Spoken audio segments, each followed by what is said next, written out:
বৈশাখী। চৈত্রের শেষ বেলা পাতা ওড়ে নাকি, কত বছরের মায়া ভেঙে যাবে বলে। রাজপথ ভেসে গেছে অচেনা কাজলে, দু চোখে হঠাৎ করে কাল বৈশাখী।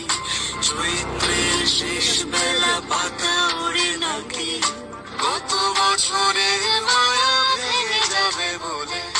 রাজপথ ভেসে গেছে অচেনা কাজলে, তুমিও অঝরে তাকে শুধু ভালোবেসো। এসো হে